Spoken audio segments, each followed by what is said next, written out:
You know, when the Soviet Union was dismantled and they announced the establishment of the CIS, I think the vast majority of our people didn't really understand what was going on. Okay, it was the USSR, now it's CIS.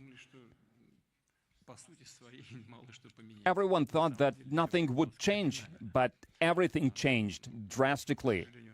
Unfortunately, the people in our country was not really informed about what happened then, but nevertheless, we inherited this reality now, and we have to live in this reality, and we need to think about how we can make this space better, how we can progress, and how we can maintain the competitive edge that we have after we established unified logistics, unified cooperation and industry across the entire Soviet space. And we have a similar cultural code despite the diversity of cultures and ethnicities across the former Soviet Union. And the CIS is trying to preserve all of that.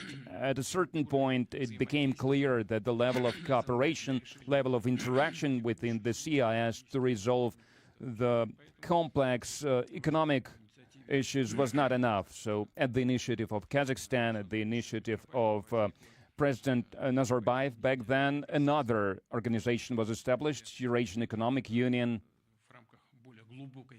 where we planned a deeper cooperation between the countries who deemed it useful and necessary to establish such an organization. But the CIS is still as important, and its point is in maintaining this common space, including the humanitarian space.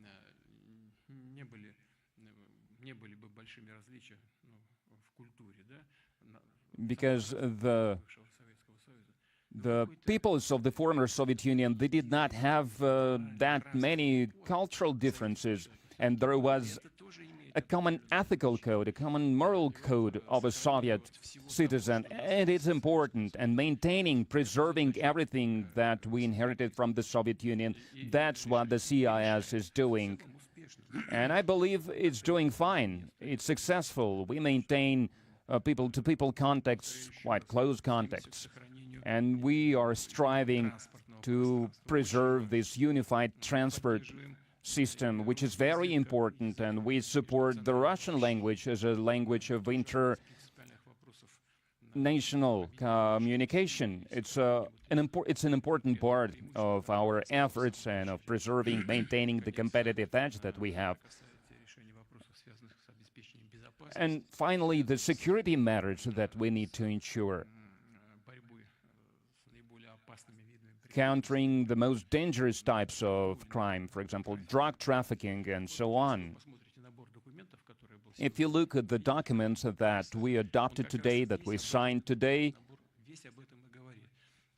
that's all there. And in the end, it means strengthening and maintaining our unity, and it is important for our future.